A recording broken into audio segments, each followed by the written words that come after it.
السلام علیکم ورحمۃ اللہ وبرکاتہ۔ وعلیکم السلام ورحمۃ اللہ وبرکاتہ۔ الحمد للہ نحمده ونستعینه ونستغفره ونؤمن به ونتوکل علیہ ونعوذ باللہ من شرور انفسنا ومن سیئات اعمالنا، من يهده اللہ فلا مضل له ومن يضلله فلا هادي له، ونشهد ان لا اله الا الله واشهد ان محمدا عبده ورسوله۔ اما بعد فاعوذ باللہ من الشیطان الرجیم، بسم اللہ الرحمن الرحیم۔ لقد كان لكم في رسول الله اسوة حسنة، آمنت باللہ صدق اللہ المولانا العظیم، وبلغنا رسولہ النبی الامین المتین المکین الکریم، ونحن علی ذلک لمن الشاہدین والشاکرین، والحمد للہ رب العالمین۔ صبح طیبہ میں ہوئی بڑھتا ہے باڑا نور کا، صبح طیبہ میں ہوئی بڑھتا ہے باڑا نور کا، صدقہ لینے نور کا آیا ہے تارا نور کا۔ میں گدا تو بادشاہ بھر دے پیالہ نور کا، میں گدا تو بادشاہ بھر دے پیالہ نور کا، نور دن دونا تیرا دے ڈال صدقہ نور کا۔ آئیے ہم اور آپ کچھ سننے اور سنانے سے پہلے اپنی اور ساری کائنات کے مرکزی عقیدت حضور نبی اکرم نور مجسم سید عالم صلی اللہ تعالی علیہ وسلم کی بارگاہ بے کس پناہ میں درود پاک کا ہدیہ پیش کریں۔ پڑھیے باواز بلند، اللہم صلی علی سیدنا شفیعنا حبیبنا کریمنا مولانا محمد بارک وسلم، صلاۃ و سلام علیک یا رسول اللہ صلی اللہ تعالی علیہ وسلم۔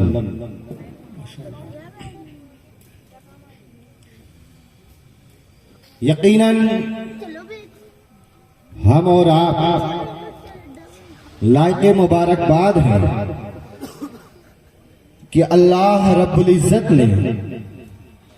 ہمیں اور آپ کو اس عظیم الشان محفل میں شریک ہونے کی سعادت بخشی۔ اس طرح کی محفلیں یقیناً باعث اجر و ثواب ہوا کرتی ہیں، اور جہاں پر اللہ اور اس کے محبوب بندوں کا تذکرہ ہوتا ہے وہاں پر رحمتوں کا نزول ہوا کرتا ہے۔ تو ہم اور آپ اس اعتبار سے بھی خوش نصیب ہیں کہ آج کسی دنیا دار کے تذکرے میں ہم اور آپ کے ہاں جمع نہیں ہوئے، بلکہ مختار کائنات سرور دو جہاں صلی اللہ تعالی علیہ وسلم کی ولادت کی خوشی میں منائی جانے والی محفل میں ہم اور آپ شریک ہیں۔ میں نے آپ کے سامنے قرآن مقدس کی آیت کریمہ کے ایک ٹکڑے کو پڑھا۔ پاک پروردگار عالم قرآن مقدس میں ارشاد فرماتا ہے، لقد کان لکم فی رسول اللہ اسوۃ حسنہ، کہ رسول اللہ صلی اللہ تعالی علیہ وسلم کی زندگی تمہارے لیے بہترین نمونہ ہے۔ ہم اور آپ دیکھیں کہ آج ہمارا کیا حال ہے۔ آج اس دنیا کا نظام کس طرح سے درہم برہم ہوتا ہوا نظر آ رہا ہے۔ اگر اس دنیا کو اور خود ہمیں اپنے آپ کو سدھارنا ہے، اچھے طریقے پر ہم چلنا چاہیں تو ہمیں اور آپ کو رسول اللہ صلی اللہ تعالی علیہ وسلم کی زندگی اپنے لیے نمونہ عمل بنانا ہوگا۔ یقیناً پیغمبر اعظم صلی اللہ تعالی علیہ وسلم کی زندگی نہ صرف ہمیں کسی ایک شعبے میں رہنمائی کرتی ہوئی نظر آتی ہے، بلکہ دنیا کے جتنے بھی شعبے ہیں، چاہے وہ تجارت کا شعبہ ہو، چاہے وہ لوگوں سے حسن سلوک کا شعبہ ہو، چاہے وہ جس طریقے کا بھی شعبہ ہو، رسول اللہ صلی اللہ تعالی علیہ وسلم کی زندگی ہمیں تمام شعبوں میں ہماری رہنمائی کرتی ہوئی نظر آتی ہے۔ آپ پوری دنیا کی تاریخ کو چھان ڈالیں، پوری دنیا کی تاریخ اٹھا کر دیکھیں، یقیناً آپ کو معلوم ہوگا کہ رسول اللہ صلی اللہ تعالی علیہ وسلم جیسا اس دنیا میں کوئی آیا ہی نہیں۔ اللہ رب العزت نے رسول گرامی وقار صلی اللہ تعالی علیہ وسلم کے اندر تمام خوبیوں کو جمع فرما کر آپ کو اس دنیا کے لیے رحمت للعالمین بنا کر بھیجا۔ بے شک، سبحان اللہ۔ آج ہم رسول اللہ صلی اللہ تعالی علیہ وسلم کے غلام کہتے ہیں، ہم اپنے آپ کو رسول اللہ صلی اللہ تعالی علیہ وسلم کا سچا عاشق کہتے ہیں، لیکن ہم اور آپ یقیناً اس عشق میں ادھورے ہیں۔ اگر ہمیں رسول اللہ صلی اللہ تعالی علیہ وسلم سے عشق ہوتا تو آپ کی حیات طیبہ کا ہم مطالعہ بھی کرتے، اور آپ نے جن فرامین اور جن احکامات پر ہم سے عمل کرنے کے لیے کہا ہم ان پر عمل بھی کرتے۔ آج ہم اپنے آپ کو دیکھیں، ہمارے اندر ہم صرف اپنے آپ کو تو مسلمان کہہ لیتے ہیں کہ ہم مسلمان ہیں، لیکن پیغمبر اعظم صلی اللہ تعالی علیہ وسلم نے جو درس ہمیں دیا ہے کہ ہم اپنے بڑوں کا ادب کریں، چھوٹوں پر شفقت کریں، وہ ہمارے اندر وہ رویہ ہی ختم ہو چکا ہے۔ ہم اپنے بڑوں کی تعظیم بھول چکے ہیں، ہم اپنے چھوٹوں پر شفقت نہیں کر رہے ہیں۔ کیا یہی رسول اللہ صلی اللہ تعالی علیہ وسلم کی تعلیم ہے؟ یقیناً رسول اللہ صلی اللہ تعالی علیہ وسلم کی تعلیم ہمارے لیے نمونہ عمل ہے۔ خود اللہ رب العزت ارشاد فرماتا ہے، لقد کان لکم فی رسول اللہ اسوۃ حسنہ، کہ رسول اللہ صلی اللہ تعالی علیہ وسلم کی زندگی تمہارے لیے بہترین نمونہ ہے، تمہارے لیے بہترین آئیڈیل ہے۔ آج ہم دنیا میں اگر کسی کو اپنا آئیڈیل بنانا چاہتے ہیں تو رسول کائنات صلی اللہ تعالی علیہ وسلم کو اپنا آئیڈیل بنائے، رسول کریم صلی اللہ تعالی علیہ وسلم کی زندگی کو اپنے لیے نمونہ عمل بنائے، رسول اللہ صلی اللہ تعالی علیہ وسلم کی سیرت کو پڑھیں اور اس پر عمل پیرا ہو، تبھی ہم جا کر سچے عاشق رسول کہلائیں گے۔ آج ہم اخلاقیات میں اتنا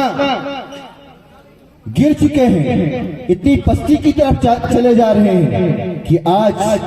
ہم غیروں کے ساتھ تو کیا اپنوں کے ساتھ بھی اچھا سلوک، اچھا برتاؤ نہیں کر رہے ہیں، جبکہ اللہ کے رسول صلی اللہ تعالی علیہ وسلم کی زندگی اس سے برعکس نظر آتی ہے۔ آپ جس طرح سے اپنوں کے ساتھ سلوک کیا کرتے تھے، اپنوں کے ساتھ ہمدردی کیا کرتے تھے، اسی طرح سے آپ غیروں کے ساتھ بھی ہمدردی کرتے تھے، ان کے ساتھ بھی بھلائی کے ساتھ پیش آتے تھے۔ آپ تاریخ کا مطالعہ کریں، رسول اللہ صلی اللہ تعالی علیہ وسلم کی سیرت طیبہ کو آپ پڑھیں تو آپ کو معلوم ہوگا کہ رسول اللہ صلی اللہ تعالی علیہ وسلم نے نہ صرف اپنوں کے ساتھ بلکہ پوری انسانیت کے ساتھ، غیروں کے ساتھ جو آپ کو نہیں چاہتے تھے ان کے ساتھ بھی آپ نے حسن سلوک فرمایا ہے۔ آپ تاریخ کا مطالعہ کریں تو آپ کو معلوم ہوگا، تاریخ میں آپ پڑھیں گے ایک مشہور جنگ جس کا نام جنگ حنین ہے۔ اس جنگ میں رسول اللہ صلی اللہ تعالی علیہ وسلم کے مد مقابل جو شخص تھا یعنی مالک بن عوف، وہ رسول اللہ صلی اللہ تعالی علیہ وسلم سے جنگ کرنے کے لیے آئے تھے۔ قبیلے حوازن کے رہنے والے تھے اور کچھ قبیلوں کو اپنے ساتھ ملایا، پھر 25,000 کا لشکر جرار لے کر رسول اللہ صلی اللہ تعالی علیہ وسلم پر اور آپ کے تمام ساتھیوں پر حملہ کی غرض سے آئے تھے۔ اور وہ مالک بن عوف کوئی عام انسان نہیں تھے، بلکہ قبیلے میں، معاشرے میں ان کا ایک الگ مقام تھا۔ وہ بہت بہادر سپہ سالار مانے جاتے تھے۔ رسول اللہ صلی اللہ تعالی علیہ وسلم سے جب وہ جنگ کے لیے آ رہے تھے تو انہوں نے اپنے تمام فوجیوں سے یہ کہا تھا کہ تم اپنے بچوں اور بیویوں کو بھی ساتھ لے لو، تو تمام لوگوں نے اس کی مخالفت کی تھی، لیکن جب انہوں نے اتنا کہا تھا تو تمام فوجیوں نے اس پر عمل کیا تھا۔ وہ اتنے بہادر سپہ سالار تھے، مانے جانے سپہ سالار تھے، وہ اس وجہ سے انہوں نے اپنے فوجیوں سے یہ کہا تھا کہ اپنے بچوں اور اپنے بیویوں اور اپنے گھر والوں کے بھی ساتھ لے لو، اس وجہ سے کہ وہ جانتے تھے کہ اگر فوجی جنگ سے بھاگتے ہیں تو وہ کہیں اور نہیں جاتے ہیں بلکہ وہ اپنے گھر کی طرف آتے ہیں۔ جب ان کے گھر والے تمام لوگ ان کے ساتھ ہوں گے تو یقیناً وہاں سے فوجی بھاگیں گے نہیں۔ اس طرح سے ہم رسول اللہ صلی اللہ تعالی علیہ وسلم سے مقابلہ کر لیں گے، ان سے جنگ کر لیں گے، ان سے جنگ کو جیت لیں گے۔ لیکن آپ ذرا تاریخ کو اٹھائیں، سیرت نبوی کو پڑھیے۔ اللہ کے رسول صلی اللہ تعالی علیہ وسلم مٹھی بھر مسلمانوں کو لے کر ان کے سامنے پہنچتے ہیں۔ اولا تو جنگ کی صورت اس کے برعکس نظر آتی ہے، مسلمان وہاں سے بھاگنے لگتے ہیں، لیکن رسول اللہ صلی اللہ تعالی علیہ وسلم کی حکمت عملی یہ تھی کہ رسول اللہ صلی اللہ تعالی علیہ وسلم نے پھر مسلمانوں کو بلایا۔ مسلمانوں نے جب دوبارہ میدان جنگ میں اپنے پاؤں جمائے ہیں تو دشمنان اسلام کے پاؤں اکھڑ گئے ہیں، لیکن آپ دیکھیں کہ یہاں صرف یہ نہ دیکھیں کہ رسول اللہ صلی اللہ تعالی علیہ وسلم نے اپنے دشمنوں کو شکست دی ہے، بلکہ رسول اللہ صلی اللہ تعالی علیہ وسلم کا حسن سلوک دیکھیں کہ آپ اپنے غیروں کے ساتھ کس طرح سے حسن سلوک کر رہے ہیں۔ وہی آپ بن مالک جب اب شکست خوردہ ہو کر اپنے قبیلے میں واپس نہیں جاتے ہیں بلکہ دوسرے قبیلے میں جا کر ایک قلعے میں چھپ جاتے ہیں۔ انہیں اس بات کا خوف تھا کہیں ایسا نہ ہو کہ میری قوم کے لوگ مجھے مار ڈالیں، مجھ پر حملہ کر دیں، میرے سر کو میرے تن سے جدا کر دیں۔ صرف اس وجہ سے کہ میں نے اپنے سپہ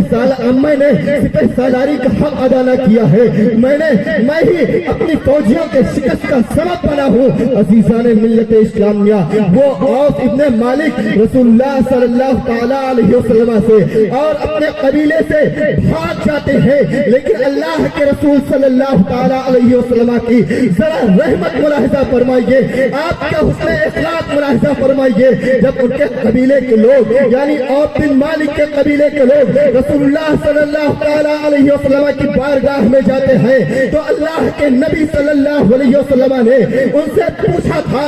کہ اے لوگوں ذرا تم یہ بتاؤ کہ تمہارا سردار عوف بن مالک کہاں ہے؟ تو لوگوں نے یہ بتایا تھا اے اللہ کے نبی صلی اللہ تعالی علیہ وسلم عوف بن مالک فلاں قبیلے میں فلاں قلعے میں چھپے ہوئے ہیں، انہیں اس بات کا ڈر ہے کہیں میرے قبیلے والے میرے تن کو میرے سر کو میرے تن سے جدا نہ کر دے، اس خوف میں وہ جی رہے ہیں۔ لیکن رسول رحمت صلی اللہ تعالی